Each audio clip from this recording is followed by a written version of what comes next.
সাবেক সেনা কর্মকর্তা lieutenant colonel Mir Motahar Hasan. Lieutenant colonel Mir Motahar Hossain, আপনাকে স্বাগত জানাচ্ছি পালস অফ পলিটিক্সে আমার আজকের আয়োজনে। আপনি সম্ভবত মোতাহার হাসান, রাইট? জি, মোতাহার হাসান। দুঃখিত, আমি তাহলে নামটা একটু সঠিক করে নিলাম। লেফটেন্যান্ট কর্নেল মোতাহার হাসান, আপনাকে আমি কয়েকটা জায়গা থেকে আসলে প্রশ্ন করতে চাই। মূলত সেনাবাহিনী ইদানিং সব সময় খুব সংবাদের শিরোনাম হচ্ছে বা আলোচনায় আসছে, সেই বিষয়গুলো নিয়ে আলোচনা করতে চাই সম্প্রতি। এবং আপনি একজন সাবেক সেনা কর্মকর্তা এবং সেই সাথে গণমাধ্যমে আপনার দীর্ঘদিনের কাজ করার অভিজ্ঞতা, অতএব তথ্য এবং বিশ্লেষণ দুটোই আপনার কাছ থেকে পাবো বলে আশা করি। শুরু করি যে 31শে আগস্ট একটি ঘটনা দেখলাম, যদিও মূলধারার গণমাধ্যমে সেটি খুব একটা আসেনি। সেনা প্রধান বিচারপতির গুলশানের বাসায় গিয়ে তার সাথে বৈঠক করেছেন, যেটি আসলে এরকম ঘটনা আমরা খুব সচরাচর দেখি না।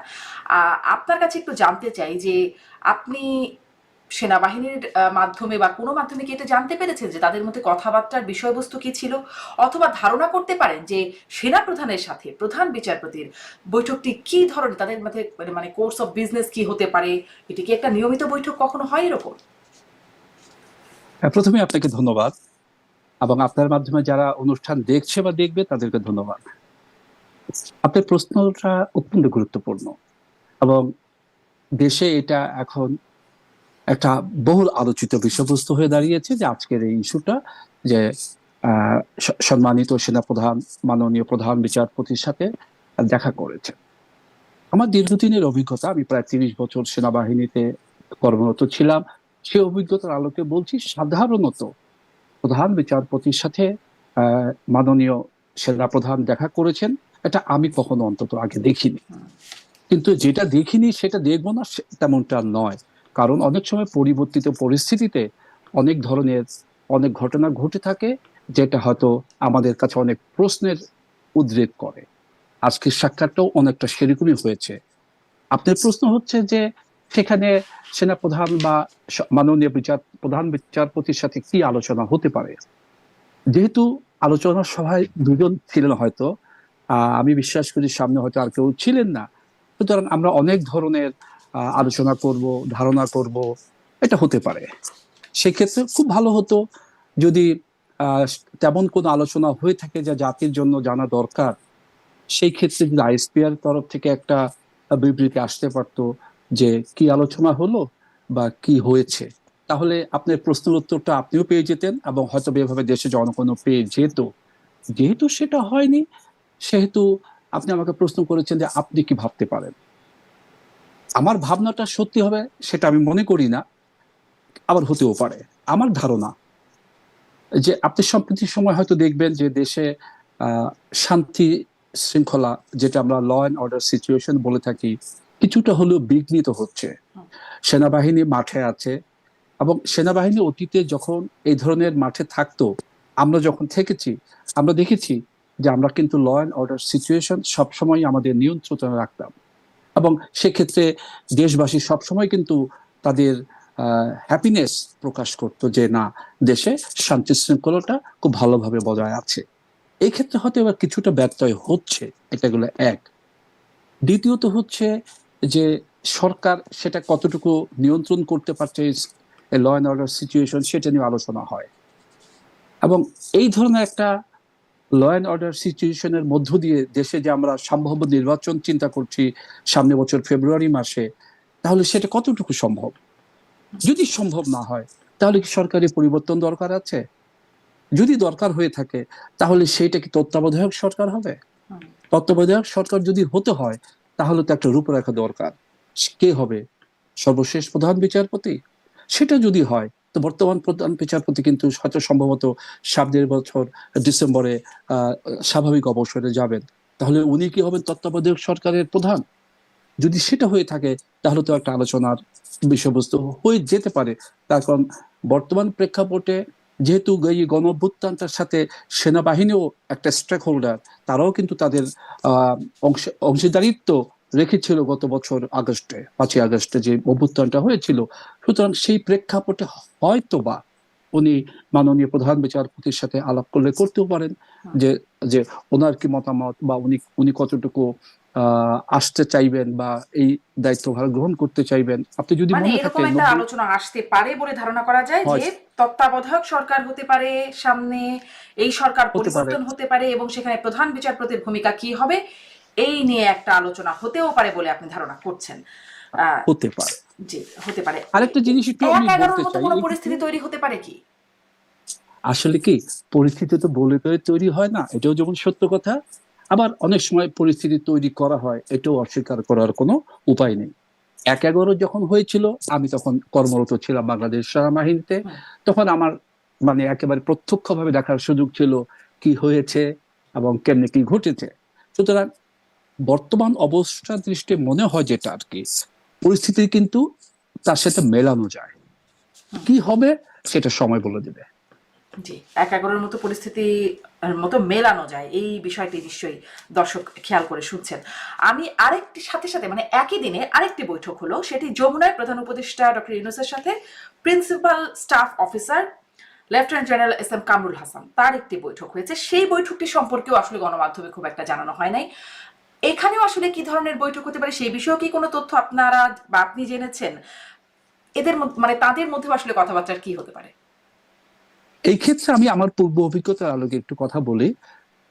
প্রিন্সিপাল স্টাফ অফিসার যিনি, উনি হচ্ছেন কিন্তু পিএসএ টু চিফ অ্যাডভাইজার, অর্থাৎ উনি তার প্রিন্সিপাল স্টাফ অফিসার। সুতরাং তার সাথে যদি দেখা করতে হয়, কথা বলতে হয়, সেটা কিন্তু কোনো রকম বাধা থাকার কথা না মধ্যখানে। উনি যখন ইচ্ছা তাকে ডেকে নেবেন এবং তার সাথে কথা বলতে পারেন, সেটা টেলিফোনে হোক, সামনাসামনি হোক। গুরুত্বপূর্ণ বিষয় হলে অনেক সময় ডেকে নিয়ে কথা বলেন, এবং অতীতেও অনেক সময় এরকম হয়েছে। যেহেতু দরকার হয়নি তখন হয়তো প্রকাশ্যে আসেনি, এবং আজকের ঘটনাটা অনেকটা সেরকমই হতে পারে। মানে এটি একটা আহ, নিয়মিত বৈঠক হতে পারে। একটা দাপ্তরিক আচ্ছা, হতে বিষয়বস্তু। পারে। জি, স্পষ্ট হলাম। একটু এবারে আসি যে সেনাবাহিনীকে আমরা একটা মানে আলোচিত ভূমিকায় দেখলাম, আলোচিত বা সমালোচিত যাই বলি না কেন সেই ভূমিকায় দেখলাম। জাতীয় পার্টি এবং গণ অধিকার পরিষদ এই দুই দলের মধ্যে সংঘর্ষকে কেন্দ্র করে সেনাবাহিনীর সদস্যদের যৌথ বাহিনী, কিন্তু আমরা বিশেষ করে সেনাবাহিনীকে আসলে সেই ভিডিও যে চিত্র আছে সেটাতে আমরা দেখলাম সেনাবাহিনী নূরকে বেধম মানে বেশ মারাত্মকভাবে পেটালো। এবং শুধু নূরকেই পেটিয়েছে তা না, গণ অধিকার পরিষদের অন্যান্য নেতাকর্মী আছেন যারা এমনকি বাথরুমে লুকিয়েছিলেন তাদেরকে পর্যন্ত বের করে পিটিয়েছেন, এরকম ঘটনা অফিসে ঢুকে। এরকমটা কেন করলো সেনাবাহিনী? আপনার মতো আমিও দেখেছি, এবং আমরা হয়তো অনেকেই এটা প্রত্যক্ষ করেছি। একটা বিষয় কি, আহ, যেহেতু বিষয়টা অবশ্যই এখন তদন্তাধীন, এটা খুব ভালো হতো। তো দেশবাসীর মতো আমিও বিশ্বাস করি যে এটা অত্যন্ত দ্রুততার সাথে একটা নিরপেক্ষ তদন্ত, সেটা প্রাতিষ্ঠানিক ভাবে অর্থাৎ সেনাবাহিনী পর্যায়ে আরেকটি সরকারি পর্যায়ে যদি সম্পন্ন করতে পারতো। এর মধ্যে বেশ সময় অতিবাহিত হয়েছে, কিন্তু আহ, তেমন কোনো তথ্য কোনো পক্ষ থেকে আমাদের কাছে আসেনি যেটার মাধ্যমে আমরা একটা সিদ্ধান্তে আসতে পারি যে আসলে আসল দোষী কারা। তবে ভিডিওতে যা দেখেছি সেক্ষেত্রে আমার কাছে ব্যক্তিগতভাবে মনে হয়, কারণ এখানে মনে হয়েছে যে সেনাবাহিনী যেভাবে পেটাচ্ছে, এটা কিন্তু সেনাবাহিনীর প্রকৃত রূপ না। এটা আগে আমরা কখনো এভাবে তাদেরকে দেখিনি। আমি নিজেও চাকরি করেছি দীর্ঘদিন, এবং আমি দেশে বিদেশে কাজ করেছি। যখন আমাদের সেনাবাহিনী বিদেশে বেশ সুনামের সাথে কাজ করছে এবং অনেক মব তারা কন্ট্রোল করছে, নিয়ন্ত্রণে আনছে।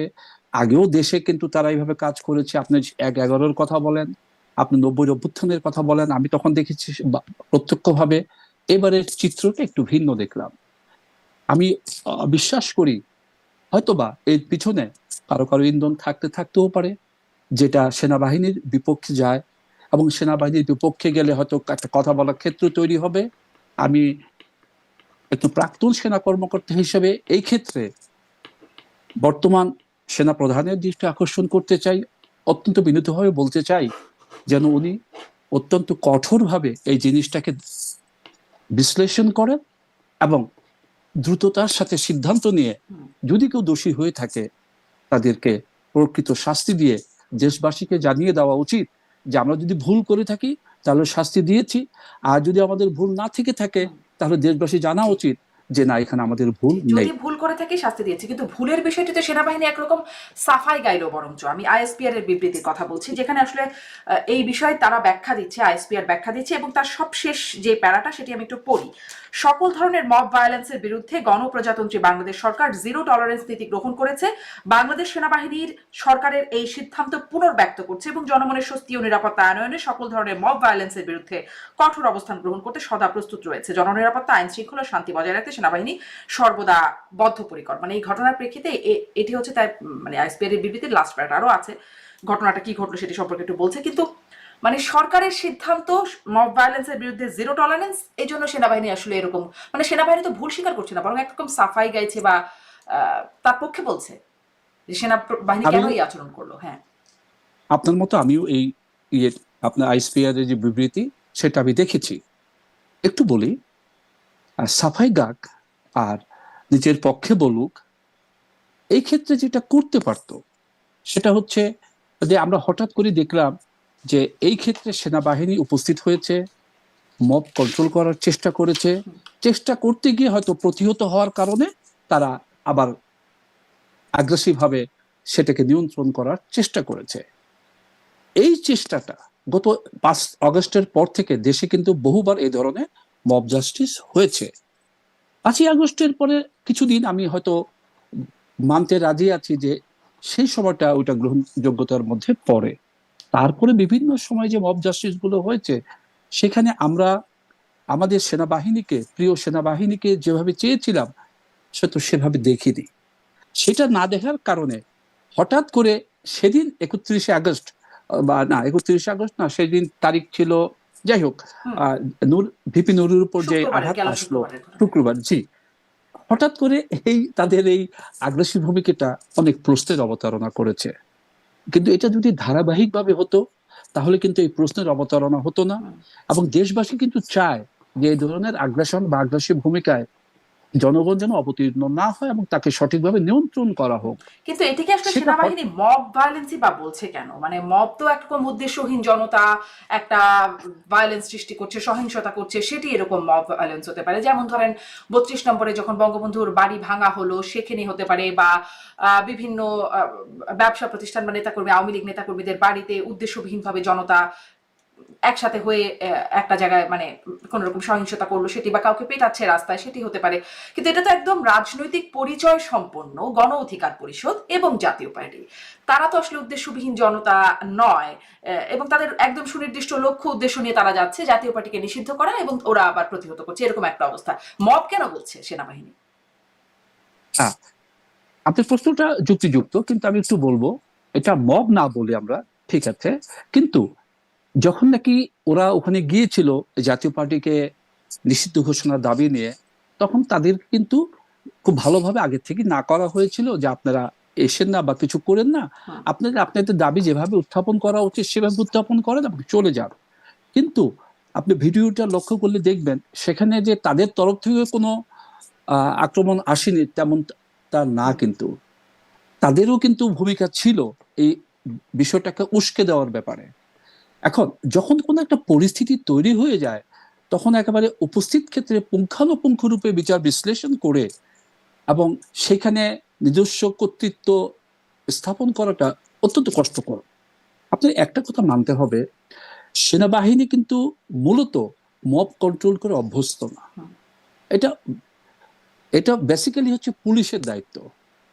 এখন আমরা সবাই জানি 5ই আগস্টের পরে যে কোনো কারণেই হোক না কেন পুলিশ তার সেই সক্ষমতা কিছু হলেও হারিয়েছে, তার আত্মবিশ্বাস নষ্ট হয়েছে, এবং সেনাবাহিনীর সাপোর্ট নিয়ে তারা চেষ্টা করে যাচ্ছে নিরন্তর যে আগের ভূমিকা তারা ফিরে যেতে পারে কিনা। অন্যদিকে এটাও মানতে হবে যে সেনাবাহিনী কিন্তু মব নিয়ন্ত্রণে অতটা দক্ষ না যতটা পুলিশ দক্ষ। সমস্যাটা হয়ে গেছে সেখানে, আর এই সুযোগটা নিচ্ছে আমরা অনেকেই।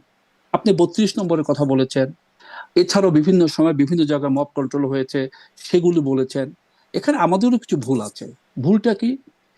আমরা যদি সরকারের কোনো গুরুত্বপূর্ণ ব্যক্তি ওই ধরনের মবকে বলি যে প্রেশার গ্রুপ, এই বলাটা সঠিক না। তার কারণ অতীতে কি হয়েছে তার উদাহরণ দিয়ে আমি যদি বর্তমানকে কাছে টেনে আনি তাহলে কি আমি অতীতের মতো ভুল করতেই থাকবো? না, সেটা ঠিক হবে না। এই ক্ষেত্রে কিন্তু এই জিনিসটা আমাদের বিশ্লেষণ করতে হবে যে আমরা গুরুত্বপূর্ণ ব্যক্তি বা পর্যায়ে যারা আছি তারা যে কোনো ধরনের মব জাস্টিসকে প্রেশার গ্রুপ বলে চালিয়ে দিয়ে পরবর্তীতে ওই মবটাকে যদি আমরা লিগালাইজ করে ফেলি, তাহলে অন্য কোনো সময় যখন এই ধরনের মব হবে তখন সেটাকে লিগালাইজ করাটা অত্যন্ত কষ্টসাধ্য, যেটা এই আমাদেরও ক্ষেত্রে ভুল আছে বলছেন, এবং সরকারের সেই বক্তব্য আসলে এটি প্রেস সচিবের বক্তব্য, যে প্রেশার গ্রুপের কথা আপনি বলছেন, আমি লক্ষ্য করেছি। আপনি হয়তো জানেন। জি নিশ্চয়ই, কিন্তু মানে সেনাবাহিনী কি এই বক্তব্য মতো কাজ করে, নাকি সেনাবাহিনী আসলে আইন অনুযায়ী কাজ করে, সেটি কোনটা? আপনি আসলে সেনাবাহিনীর সাফল্যের কথা বলছেন, এবং সেনাবাহিনী এই কাজের জন্য না, সেনাবাহিনী ধারাবাহিকভাবে যদি এই ভূমিকা রাখতো, আপনি বলছেন আসলে সেনাবাহিনী ধারাবাহিকভাবে এই ভূমিকা রাখে নাই, যেটি আমি এই বলছিলাম 25 নম্বর থেকে শুরু করে বিভিন্ন মাজার বিভিন্ন জায়গায় যে মবের ঘটনা ঘটছে সেনাবাহিনীকে দেখা যায় নাই, কিন্তু এই যে জাতীয় পার্টির অফিসের সামনে যখন গেল তখন এরকম একটা দেখলাম আমরা, নুরুকে পেটানো সহ একদম ব্যাপক প্রহার করলো। এর আগে আমরা দেখলাম রংপুরে যখন জিএম কাদেরের বাসায়, সেটিও যে খুব বড় হামলা হলো তা না, একটা মোটরসাইকেল পড়ানো হলো, সেখানেও সেনাবাহিনীকে একদম সাথে সাথে ভূমিকা নিতে দেখা গেল। জাতীয় পার্টির প্রতি কি কোনো বিশেষ সুদৃষ্টি আছে সেনাবাহিনীর?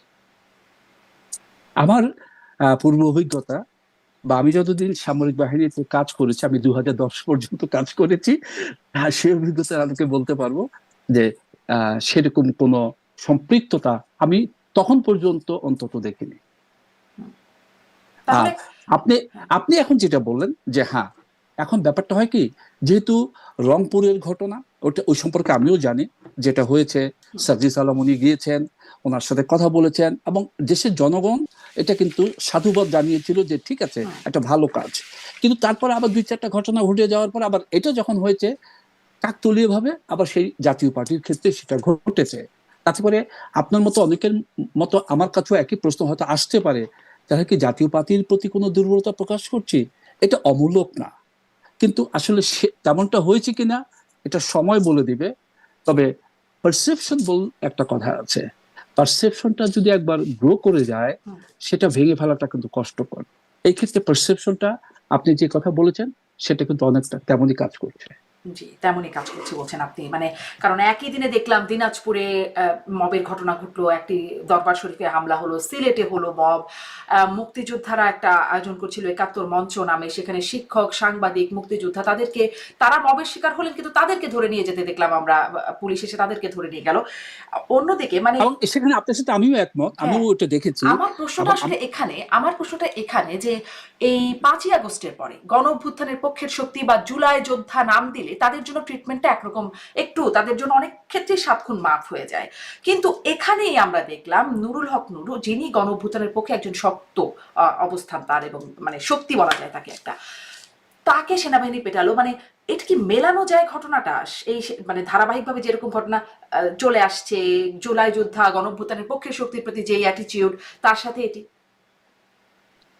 আপাত দৃষ্টিতে আমি আপনার সাথে একমত যে এই ঘটনাটা মেলানো যায় না। তারপরেও যেহেতু বিষয়টা নিয়ে তদন্ত হচ্ছে, কিছু না কিছু তো অবশ্যই বের হয়ে আসবে। যত দ্রুত বের হয়ে আসে এটা আপনার এবং আমার বা আমাদের দেশের জন্য মঙ্গলজনক। তদন্ত সেনা পর্যায়ে তো হচ্ছে, এটা তো আমি বলতে পারি যে এটা অবশ্যই হচ্ছে। কারণ আপনি হয়তো বলবেন যে আপনি কি জানেন, এটা আমাদের নিয়মের মধ্যেই পড়ে যে আমি অতীতে দেখেছি যে এই ধরনের ঘটনা ঘটলে তারা নিজেদের পর্যায়ে একটা তদন্ত প্রাতিষ্ঠানিক ভাবে করে যে কেউ দোষারোপ আছে কিনা। আর সরকার পর্যায়ে সরকার বলেছে যে আমরা করছি, যেটা শুনেছি ওটা তো ওর মধ্যে তার আমি সম্পৃক্ত নেই, জুডিশিয়ারি। কিন্তু যে পর্যায়ে তদন্ত হোক না কেন, এটা সবার জন্য মঙ্গলজনক। যত দ্রুততার সাথে এটা সম্পন্ন হবে আমরা জানতে পারবো আসলে ঘটনা কি ঘটেছিল।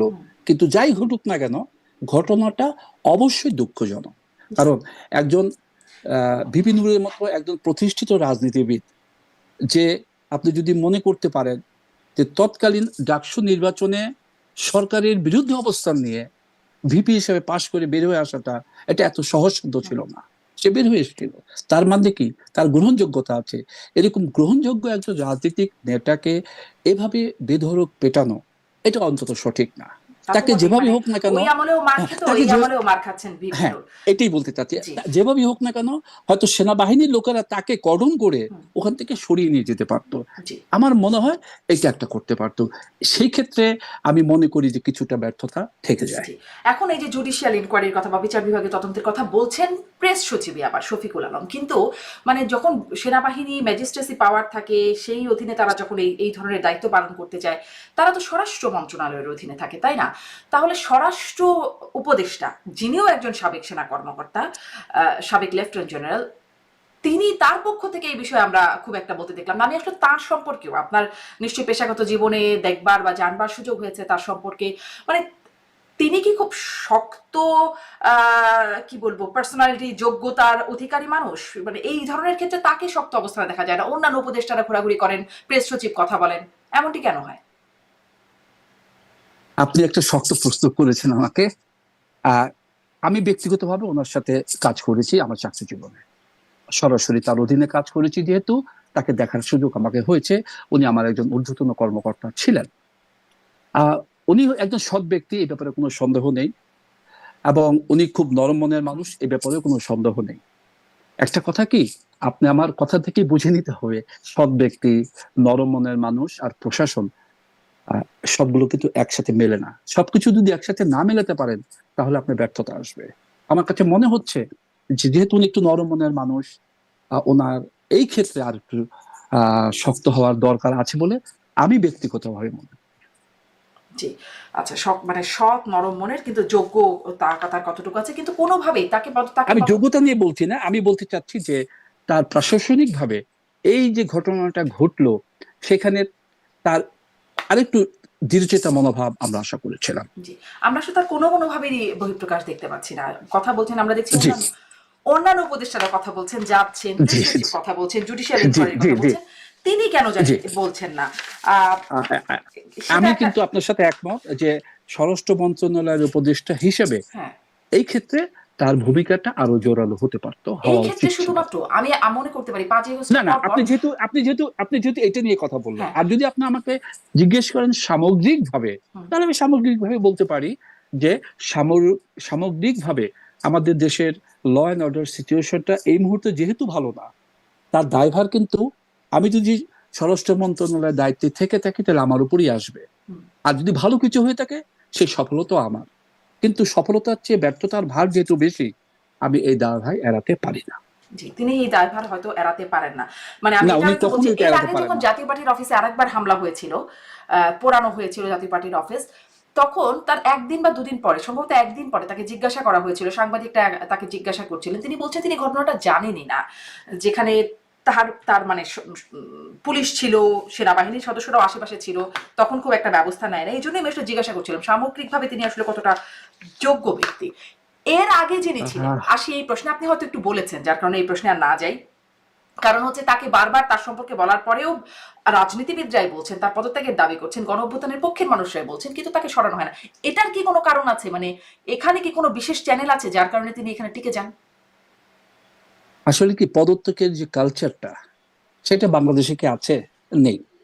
যদি আমরা বলি ল অ্যান্ড অর্ডার সিচুয়েশনের কথা, আমরা বাংলাদেশের জন্মলগ্ন থেকে আজ অবধি কি কখনো কাউকে দেখেছি ব্যর্থতার দায়ভার নিয়ে কেউ কখনো পদত্যাগ করেছে? দাবি কিন্তু অনেকবার অনেকের ব্যাপারে উঠেছে, কিন্তু কিন্তু সরিয়ে তো দেওয়া ব্যর্থতার যেতে দায় পারে, সরিয়ে তো দেওয়া হয়। যেমন সাবেক যিনি সরি স্বরাষ্ট্র উপদেষ্টা ছিলেন ব্রিগেডিয়ার শাখাওয়াত, তিনিও আপনাদের সাবেক সেনা কর্মকর্তা, তাকে কিন্তু ঠিকই সরিয়ে দেওয়া হয়েছে। ওনাকে কিন্তু ব্যর্থতার জন্য সরিয়ে দেওয়া হয়, ওনাকে তার একটা বক্তব্যের জন্য সরিয়ে দেওয়া হয়েছে।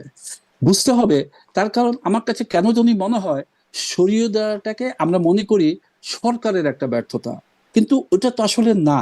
বরং সরিয়ে দিয়ে আমি যদি যোগ্য কাউকে ওখানে নিয়ে এসে আমার যে উদ্দেশ্যটা সেটা হাসিল করতে পারি, সেটাই আমার সফলতা। তাই কি এই হয়েছে? ক্ষেত্রে আমি অন্তত আমার বাংলাদেশের জন্মলগ্ন থেকে আমি দেখিনি, তার কারণ বাংলাদেশের যখন সৃষ্টি হয় তখন আমি একজন বুঝবান ব্যক্তি ছিলাম। 74 সালে আমি ক্লাস দশম শ্রেণীতে পড়াশোনা করতাম, সেক্ষেত্রে আমি জানি যে জন্মলগ্নটা কেমন ছিল। তারপর থেকে আজ অবধি, তারপরে আমি 80 সালে সেনাবাহিনীতে যোগ দিয়েছি, 2010 সাল পর্যন্ত দেশের বিভিন্ন কার্যক্রমে আমি সম্পৃক্ত ছিলাম। অনেক কাছ থেকে অনেক কিছু দেখার সুযোগ হয়েছে। সে আলোকে বললাম যে আমরা ব্যর্থতার দায়ভার নিতে কেন যেন পছন্দ করি না। কিন্তু আমি ব্যক্তিগতভাবে মনে করি ব্যর্থতার দায়ভার নেওয়াটা সফলতার সোপান। জি, তা তো বটেই, সেটি হয় না। আমি এই জন্যই প্রশ্ন করছিলাম যে তিনি ব্যর্থতার দায় তিনি না নেন, সরকারও তাকে সরিয়ে দিচ্ছে না। আগের আপনি বলছেন তার একটি বক্তব্যের কারণে তাকে সেখান থেকে সরানো হয়েছে, ব্রিগেডিয়ার সাখাওয়াতকে। তিনি সম্প্রতি আবার ওই একই রকম বক্তব্য দিয়েছেন সাবেক সেনা কর্মকর্তাদের একটা সমাবেশে। সেটিও নিশ্চয়ই আপনি দেখেছেন। তিনি বলছেন যে 7.62 রাইফেল, এটি আগে যেটি তিনি বলেছিলেন যে এই বক্তব্যটার কারণে সরিয়ে দেওয়া হলো, বা তারপরে আরো কিছু কথা বলেছিলেন যে সিভিলিয়ানদের কাছে কিভাবে গেল, সেই সময় তিনি এই প্রশ্নটা রেখেছিলেন। এখন তিনি বলছেন 5ই আগস্ট টোটালি প্রফেশনাল স্নাইপাররা ছাত্র নেতাদের কপালের মাঝখানে, তিনি এইভাবে দেখাচ্ছেন তিনি যে কপালের মাঝখানে গুলি করে মেরেছে। এবং তিনি যখন শাহিন কমপ্লেক্সের দিকে যাচ্ছিলেন, ইন্টেলিজেন্স তাকে ওয়ার্ন করা হয়েছে যে তিনি যেন সেদিকে না যান, এবং তিনি সেটি ইনকোয়ারিও চেয়েছিলেন, সেটি অনেকের পছন্দ হয় নাই। এইরকম কি কোনো তথ্য আপনার কাছে, বা এই বিষয়ে কি কোনো তথ্য আছে যে sniper, professional sniper, totally professional sniper তিনি বলছেন, এনারা কারা? আমি একটু বলি, আসলে যারা সরকারের বিভিন্ন পর্যায়ে কাজ করেন তারা যতটুকু দায়িত্ব দিয়ে তথ্যমূলক কথা বলতে পারবেন, আমরা যারা তার সাথে পরিচিত, কারণ ব্যক্তিগতভাবে আমি ওনার সাথে পরিচিত, আমরা একসাথে কাজ করেছি, কিন্তু যখন এই ধরনের কথা ওনারা বলেন আমার কাছে মনে হয় ওনারা কি দায়িত্ব নিয়ে বলেন তো। আর দায়িত্ব নিয়ে যদি বলেন তাহলে সেই কথার উপর কোনো প্রশ্ন উঠে আসার কথা না। উনি একটা কথা বলেছেন, তারপর থেকে কিন্তু এটাকে নিয়ে দেখছি বিভিন্ন ভাবে বিভিন্ন কথা হচ্ছে। তো এটা কিন্তু ওনারই উচিত, আমাদের সবার জন্য কল্যাণকর হবে যদি উনি এটাকে ব্যাখ্যা করে দেন যে এটা কি সঠিক নাকি উনি ভুল করে বলে ফেলেছেন। ভুল করে তার কি কারণ দুইবার বলেন? মানে আগেও তিনি বলেছেন যে সিভিলিয়ানদের হাতে এই 7.62 গেল কি করে, আবার এখন বলছেন, এবং উনি খুবই স্পষ্ট করে বলেছেন যে তিনি ফিউনারালে কিন্তু গিয়েছেন। দেখেন এই ধরনের কথা ওনার মুখ থেকে বের হয়েছে, এরপর এছাড়া আর কি অন্য কোনো রাজনীতিবিদ হোক, অন্য কোনো অবসরপ্রাপ্ত সামরিক কর্মকর্তা হোক বের হয়েছে? বের হয়। আর আমাদের মতো লোকের মুখ থেকে যদি এই ধরনের কথা বেরও হয়, সেটা আমি হই কিংবা কোনো রাজনীতিবিদও হয়, কথার গুরুত্বটা কম পাবে, কারণ আমরা কোনো দায়িত্বের মধ্যে নেই। সুতরাং আমরা যখন কখনো দায়িত্বের মধ্যে থাকব তখন কথা বলার ব্যাপারে আমাদের সাবধানতা অবলম্বন করা উচিত। তার কারণ আমি যা বলছি ওটা কিন্তু সঠিক বলেই সবাই মনে করে। মানে তিনি আপনি কি বলবেন যে তিনি দায়িত্বহীন কথা বলেছেন? এইভাবে না বলে আমি একটু ঘুরিয়ে যদি বলি যে কথা বলার সময় আমাদের দায়িত্ববান জি, হওয়া আপনি একটু উচিত। আসলে এটাকে সফট করে বলছেন, কিন্তু এই ঘটনা সম্পর্কে আপনারা কোনো কিছু অবগত আছেন কিনা, মানে এরকম কিছু আসলে তখন ছিল কিনা? তিনি যেটি বলছেন তাকে ফোন করেছে, এবং তিনি তখন বুঝলেন যেটি আসলে ইন্টেলিজেন্স থেকে তাকে ফোন করা হচ্ছে যে এদিকে যাবেন না, সেটি হচ্ছে বিএফ শাহিন কমপ্লেক্সের ওদিকে জাহাঙ্গীর গেটের সামনে, হ্যাঁ, জাহাঙ্গীর গেটের জি সামনে। জি আসলে কি আমাদের সাথে আমরা যদিও অবসর নিয়েছি, তা আমাদের অবসর হওয়া সত্ত্বেও আমাদের কিন্তু নিজস্ব একটা ফোরাম থাকে, কাজ করে, যে ফোরামের উনিও একজন সদস্য। তার কারণ হচ্ছে তখন উনি অবসরপ্রাপ্ত সামরিক কর্মকর্তা ছিলেন, কিন্তু এখনো অবসরপ্রাপ্ত, কিন্তু কোনো সরকারি দায়িত্বে ছিলেন না। কারো না কারোর সাথে হয়তো ইন্টেলিজেন্স অর্গানাইজেশনের সাথে আমাদের যোগাযোগ থাকে, কথা হয়, এখনো হয়, বিভিন্ন সময় বিভিন্ন তথ্য পাই, বা কিন্তু সব তথ্যই যে সত্য সেটাও যাচাই করে দেখার ব্যাপার আছে।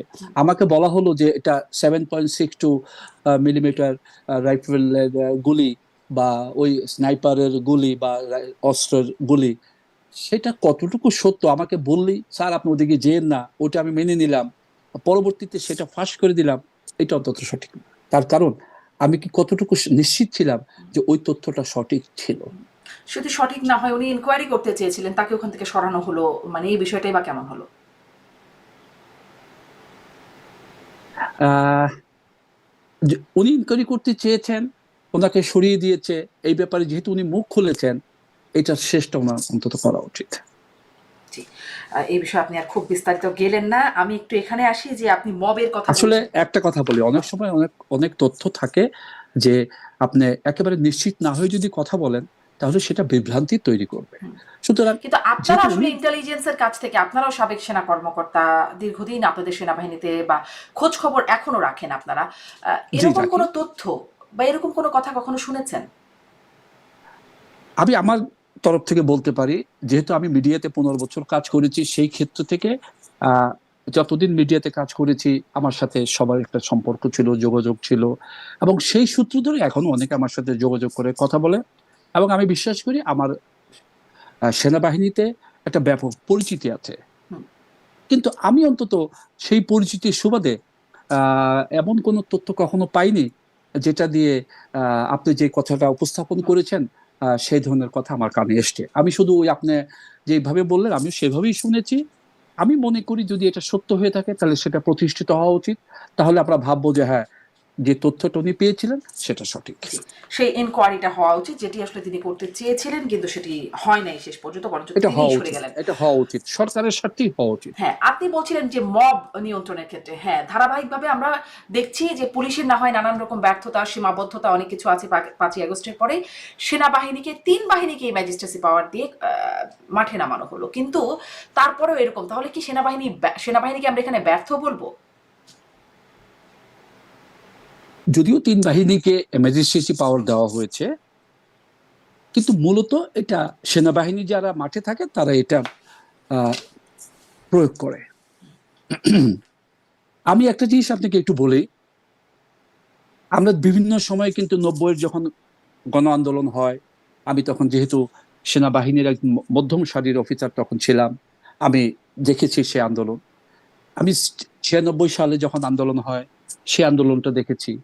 এরপর 2024 সালে যেটা হয় সামরিক অবসরপ্রাপ্ত কর্মকর্তা হিসেবে, একজন জ্যেষ্ঠ কর্মকর্তা হিসেবে সেটাও দেখেছি। 2001 সালে বিএনপি সরকার যখন ক্ষমতায় ছিল তখন অপারেশন ক্লিন হার্ট সংগঠিত হয়েছিল। সেই সময়টা আমি সেনাবাহিনীতে একজন স্টাফ অফিসার হিসেবে, সিনিয়র কর্মকর্তা হিসেবে কর্মরত ছিলাম, সেটাকেও দেখার সুযোগ হয়েছিল। এখন 111-এ যেটা হয়েছিল সেখানেও সেনাবাহিনী মাঠে ছিল, আমি তখন চাকরিতে ছিলাম, সেখানেও দেখার সুযোগ হয়েছিল। সবকিছু মিলিয়ে যদি বলি, ম্যাজিস্ট্রেসি পাওয়ারটা আমি যতটুকু মনে করতে পারি সর্বপ্রথম এবারই দেওয়া হয়েছে। আর অন্যান্য সময় আমরা ইন এইড টু সিভিল পাওয়ার, বেসামরিক প্রশাসনকে সহায়তা করার জন্য মাঠে গিয়েছি। যদিও গিয়েছি ইন এইড টু সিভিল পাওয়ার, কিন্তু মুখ্য ভূমিকাটা আমরাই পালন করেছি, বরং প্রশাসনের কর্মকর্তারা আমাদেরকে সহায়তা করেছে। এটা অনেকটা উল্টা ছিল, এটা হচ্ছে বাস্তবতা। ইভেন যখন আমরা নির্বাচনের সময় বিভিন্ন সময় নিয়োজিত হই, একই জিনিস, প্রশাসন আমাদেরকে সহায়তা করেছে। আমরা যেভাবে বলেছি ঠিক সেভাবে, তার কারণ আমরা হয়তো সেভাবে ওই জিনিসটাকে সমাধান করতে পারি, বা আমরা আমাদের পারঙ্গমতা একটু বেশি ছিল। কিন্তু আমি একটু কিছুটা হলে একটু অবাক হচ্ছি বা বিস্ময় বোধ করি, এবার যখন পুরোপুরি ম্যাজিস্ট্রেসি পাওয়ার দিয়ে দেওয়া হলো, এটা আমার মতো অনেক অবসরপ্রাপ্ত সামরিক কর্মকর্তারা মনে করে থাকি কেন জানি তার প্রয়োগটা তেমন ভাবে হয়নি যেমন ভাবে আমরা আশা করেছিলাম বা দেশবাসী আশা করেছিল। ওই কেন যেনটা কি আপনিও ধারণা, মানে আপনি ভাবছেন যে কেন যেন হয় না, কেন হলো না? কেন হলো না এটা যদি হয়, এখন ব্যাপারটা হয় কি, আমরা তো বিভিন্ন সময় বিভিন্ন কর্মরত অফিসারদের সাথে আলোচনা করি, কারণ বাংলাদেশটা একটা ছোট দেশ, এবং দেখবেন প্রত্যেক পরিবারই এখন 1-2 জন করে কর্মরত সেনা কর্মকর্তা আছে, আর আমরা যারা প্রাক্তন তারা তো আছি। তো একত্রিত হলে তো আলোচনা করি, কোথায় বাধাটা আছে সেটা হয়তো মাঠ পর্যায়ে যারা মেজর বা তার নিচে যারা আছে তারা অতটা বোঝে কিনা আমার সন্দেহ আছে। আর এই প্রয়োগটা করবে মাঠে যারা থাকে, সর্বোচ্চ পর্যায়ের অফিসার থাকেন, commanding officer, lieutenant colonel, and তাদের উপরে ব্রিগেডিয়ার এন্ড জিওসি। মূলত কাজটা করে লেফটেন্যান্ট কর্নেল, তার অধীনস্থ অফিসার এবং সৈনিকদেরকে নিয়ে। এখন আমি যদি ঢাকা শহর সহ বাংলাদেশের বিভিন্ন জায়গায় বিচার বিশ্লেষণ করি, আমরা দেখতে পাবো যে 111 যখন হয়েছিল তখন একটু চিন্তা করে দেখেন তো ল অ্যান্ড অর্ডার সিচুয়েশনটা কেমন ছিল। আপনি একটু চিন্তা করে দেখেন যে ইভেন জেনারেল এরশাদ যখন 1982 সালে ক্ষমতা নিয়েছিল তখন ল অ্যান্ড অর্ডার সিচুয়েশন কেমন ছিল। ইভেন জেনারেল জিয়াউর রহমান, উনিও তো সামরিক অভ্যুত্থানের পরে ক্ষমতা নিয়েছিলেন, তখন ল অ্যান্ড অর্ডার সিচুয়েশন কেমন ছিল। আর আজকে 2024-এ যেখানে ম্যাজিস্ট্রেসি পাওয়ার দিয়ে সেনাবাহিনীকে মাঠে নামানো হয়েছে, সেই ল অ্যান্ড অর্ডার সিচুয়েশন যদি তাদের সাথে তুলনা করি, আমি অবশ্যই বিশ্বাস করি যে আপনি আপনার মতো, আমি আমার মতো, সবাই একটু হতাশ। কারণ এই ক্ষেত্রে আমরা কিন্তু আরেকটু দৃঢ়চেতা আশা করেছিলাম কারণ এখন এই ম্যাজিস্ট্রেসি যে পাওয়ারটা আশাভঙ্গ যে হচ্ছে, আমার এখানে কি হাতে। আপনি কি বলবেন? আমি যদি দুটো আমি বিষয় আশা বলি, ভঙ্গ যদি ঠিক বলবো এতে না, কি আমি আশা সেনাবাহিনীর ভঙ্গ। সীমাবদ্ধতা, কোনো সীমাবদ্ধতা নাকি ব্যর্থতা, নাকি সদিচ্ছার এখন অভাব? এখন দেখেন, সীমাবদ্ধতা নাকি ব্যর্থতা, না সদিচ্ছা, আপনি তিনটা কথা উল্লেখ করেছেন। তা আমি যখন 2001 সালে অপারেশন ক্লিন হার্টের সাথে জড়িত যখন দেখেছি, কাজ করেছি স্টাফ অফিসার হিসাবে, আমি যখন 111-এ দেখেছি, তখন তো ব্যর্থতার শব্দটাকে পছন্দ করি, হুম, সদিচ্ছা শব্দটাকে পছন্দ করি নি, পছন্দ করতাম। যে আমার ইচ্ছা আছে, আমি এটা করব, করার জন্য যা কিছু করার দরকার, যেই পথ হুম, অবলম্বন করলে এটাকে এক্সিকিউট করতে পারবো, সবার মন জয় করতে পারবো, সেভাবে করেছি। তা আমি তো মনে করি না যে এখন যদি আমি সেভাবে করতে চাই সেখানে কোনো বাধা আছে। হুম। বাধা তো থাকার কথা না। আমি জি। চাইবো দেশের শান্তি শৃঙ্খলা থাকুক, তার মানে করতে চাঁদাবাজি চাওয়ার বন্ধ, জায়গায় কমতি আছে। চাঁদাবাজ চাঁদাবাজি বন্ধ হোক, হ্যাঁ, তার মানে মব কি বন্ধ করতে হোক। চাওয়ার জায়গায় মানে কমতি আছে, মানে করতে চাইলে বাধা নাই, কিন্তু করতে চাওয়ার জায়গায় কমতি আছে, সেই সদিচ্ছারই ঘাটতি আছে। এখন সদিচ্ছার মধ্যে ঘাটতি আছে বলে আমি বিশ্বাস করি না, প্রয়োগের ক্ষেত্রে হয়তো কমতি থাকতে পারে।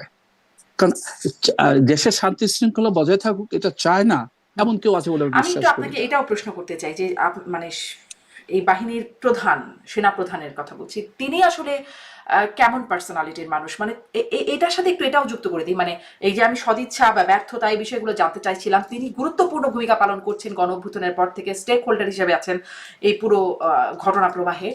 এবং আমরা যেটা লক্ষ্য করি যে তাকে বিভিন্ন পক্ষ থেকে আহ, গালাগালি করা হয়, অশ্লীল ভাষাও গালাগালি করা হয়।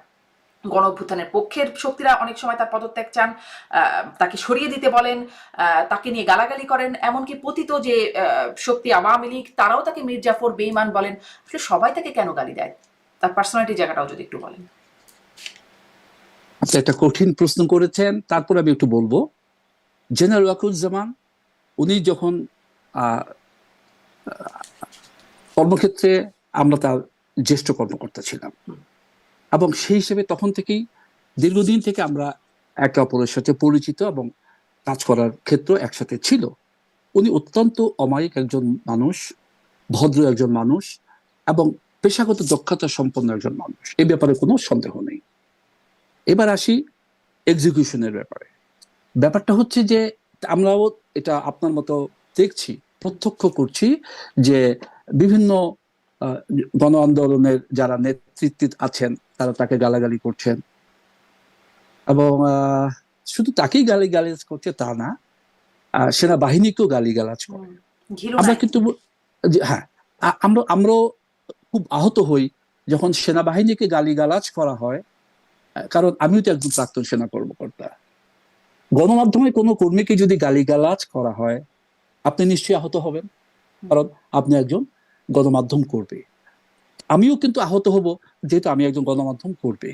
সুতরাং এই যে আহত হওয়ার ক্ষেত্রটা, এটা কিন্তু আমরা বিভিন্নভাবে, বিভিন্ন ফোরামে আমাদের সম্মানিত সেনাপ্রধানকে অবগত করার চেষ্টা করি, বলার চেষ্টা করি, এবং যারা কর্মরত আছেন তাদের সাথে যেহেতু সবসময় দেখা হয়, তারাও বলার চেষ্টা করেন।